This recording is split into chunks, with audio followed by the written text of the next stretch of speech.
Hello and welcome to another Tabletop Games blog Saturday review. The monsters are on the rampage. Military jets fill the skies while tanks rumble through the gridlocked streets. There's the endless noise of sirens and people screaming.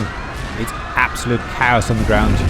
But to you, it's more of a minor irritation than anything much to worry about. The jets are like wasps with a painful sting, and the tanks like cockroaches trying to bite you.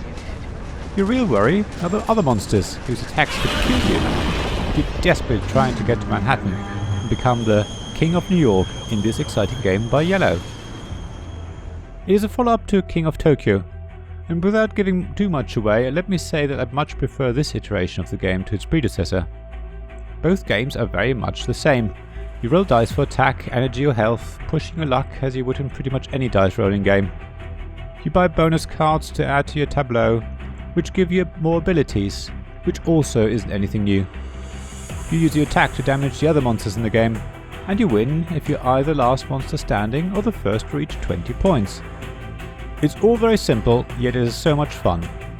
You do have to always decide whether to build up energy cubes so that you can buy more powerful booster cards that will benefit you in the long term, or simply go for attack to try and kill everyone else before they can build up any advantage. It gets even more exciting when you're close to no health.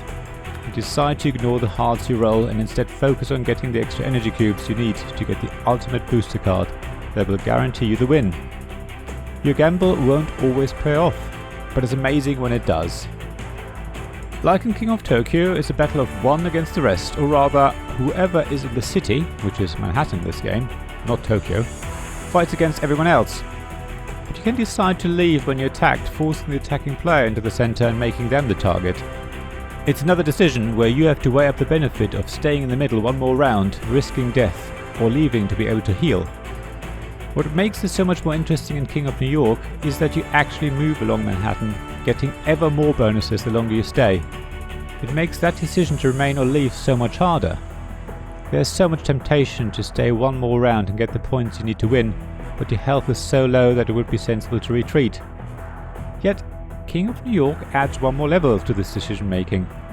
Each borough of New York is seeded with tokens that you can use to gain a benefit, such as health or energy, but when you do, they get replaced with military units which may attack you during the round, even when it's not your turn.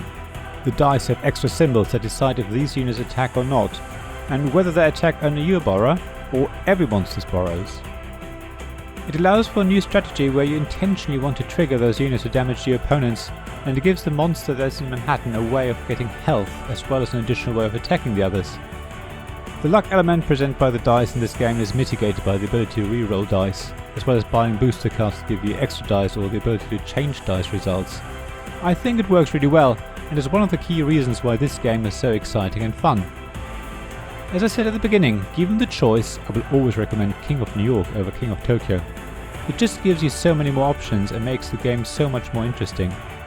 So if you like dice rolling and an epic monster battle, then this game is definitely for you.